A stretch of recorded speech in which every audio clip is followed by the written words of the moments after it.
दोस्तों नमस्कार, मैं मोहन झा सिविल इंजीनियर आपका स्वागत करता हूं मेरे चैनल पे। दोस्तों जब हम लोग शुरू करते हैं अपना जो ड्रीम हाउस है, इसको जब कंस्ट्रक्शन हम लोग शुरू करते हैं, ये जाके जब हम लोग छत का ढलाई देते हैं अपने घर का, ये जाके तब कंप्लीट होता है। बहुत सारा काम नीचे से काम शुरू होता है, और लेकिन छत ढलाई एक बहुत बड़ा एक विषय होता है। जब भी अपने ढलाई करने जाते हैं, छत का ढलाई होने वाला है उस टाइम, लेकिन आपके घर में रॉड तो बहुत पहले ही आ जाता है, क्योंकि रॉड का आपको काम करवाना है, उसका रॉड बाइंडिंग होगा, उसमें इंजीनियर भी आता है, रॉड बाइंडिंग चेक भी करता है, और उसी रॉड बाइंडिंग को आप बहुत दिनों से ऑब्ज़र्व करते हैं कि कैसे हो रहा है, नहीं हो रहा है।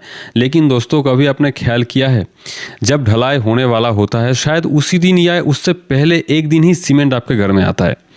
फिर ये छत ढलाई जो होने वाला है, ये जो छत आपके सर के ऊपर रहेगा, इसका मजबूती कैसा होगा वो डिपेंड करता है सीमेंट के ऊपर।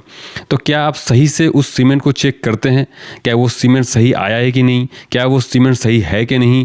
या फिर दुकानदार ने जिस सीमेंट का बात कहा था उसी सीमेंट को भेजा गया है? क्या आप इसको चेक करते हैं?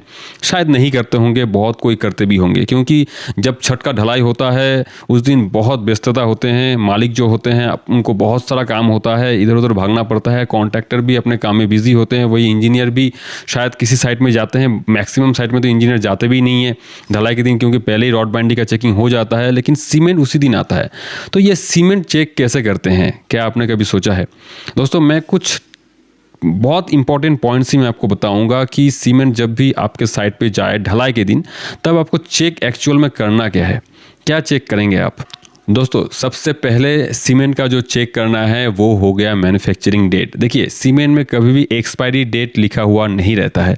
सीमेंट के अगर सीमेंट को आप सामने से थोड़ा घुमा के उसको पीछे से देखेंगे, बहुत सारा डिटेल्स दिया हुआ रहता है। थोड़ा साइड से देखेंगे, साइड में भी बहुत सारा डिटेल्स दिया हुआ रहता है, उसमें मैन्युफैक्चरिंग डेट दिया रहता है। सीमेंट का मैन्युफैक्चरिंग डेट 12 वीक या फिर मान लीजिए कि 3 महीने तक उसको यूज़ किया जा सकता है।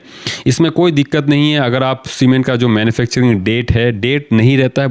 बहुत कोई कंपनी है जो डेट प्रोवाइड करती है, बहुत सारा कंपनी है ऐसा है जो वीक ही प्रोवाइड करती है। वीक मतलब कौन सा सप्ताह। अगर एक साल में 52 सप्ताह होता है तो वो सप्ताह के हिसाब से उसको डिवाइड किया जाता है, फिर मंथ होता है, फिर ईयर होता है। बहुत कोई कंपनी है जो डेट भी डालती है इसमें, लेकिन हर कंपनी डेट नहीं डालती है। तो सबसे पहले तो आपको मैन्युफैक्चरिंग वीक जिसको बोला जाता है उसको आप चेक करें कि कौन से वीक में आपको ये मैन्युफैक्चरिंग किया गया है, और ये 3 महीने के अंदर आ रहा है या नहीं आ रहा है।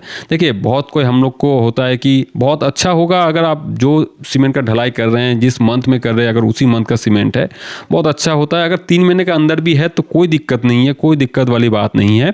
बस आपको सही से काउंट कर लेना है कि ये 3 महीने के अंदर ही यूज हो रहा है। दूसरा हो गया दोस्तों सीमेंट का क्वालिटी। देखिए क्वालिटी बहुत सारा होता है, मैंने इससे पहले भी बात किया था, जिससे पीपीसी, पीएससी और अपना पीसीसी सीमेंट के बारे में मैंने बात किया था, जो नॉर्मली हम लोग का डोमेस्टिक बिल्डिंग में लगता है। नॉर्मली जो पीपीसी सीमेंट होता है वही मैक्सिमम कंपनी बेचती है, जो फ्लाई ऐश एडेड होता है। उसके बाद पीएससी सीमेंट भी आती है, कॉम्पोजिट सीमेंट भी आती है। देखिए रेट में फ़र्क होता है, मुझे कोई फ़र्क नहीं पड़ता आपके छत में कौन सा सीमेंट जा रहा है।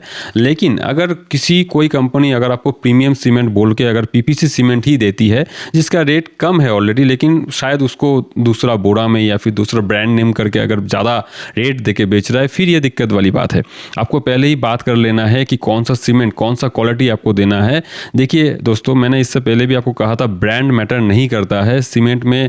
क्वालिटी, कौन सा क्वालिटी आप यूज़ कर रहे हैं, उस क्वालिटी को ध्यान में रख के आपको करना है, यूज़ करना है। पीपीसी सीमेंट हो, पीएससी हो, पीसीसी हो, मैं ज़्यादातर रिकमेंड करता हूं अगर आपका आरसीसी स्ट्रक्चर है। आरसीसी मतलब हो गया जहां जहां आपका सरिया है वही आरसीसी है। जहां जहां आपका आरसीसी, वहां पे आप या तो पीसीसी मतलब पोर्टलैंड कॉम्पोजिट सीमेंट आप यूज़ करें, या तो पोर्टलैंड स्लैग सीमेंट यूज़ करें जो पीएससी कहलाता है। पीपीसी अगर आपका नॉर्मल सीसी वर्क है, जैसे सीमेंट कंक्रीट हो गया, प्लास्टर हो गया या फिर ब्रिक वर्क हो गया, ये सब काम में आप पीपीसी यूज़ कर सकते हैं। मैं आपको रिकमेंड करूंगा किसी भी तरह का ढलाई में आप पीएससी या पीसीसी यूज़ करें, इससे नीचे ना जाए, क्योंकि स्ट्रेंथ मैटर करता है। जब भी आपका घर बन जाएगा आपका स्ट्रेंथ मैटर करेगा। तो ये 2 चेक लिस्ट बहुत इंपॉर्टेंट था। जब भी आपके साइट में सीमेंट आए, ये 2 चीज़ हमेशा चेक करें, उसके बाद ही आपको लेकिन सीमेंट को अपने ढलाई में देना है। कोई भी दिक्कत होगा आप मुझे कॉमेंट में ज़रूर क्वेश्चन करें, मैं उसका आंसर बिल्कुल दूंगा। धन्यवाद।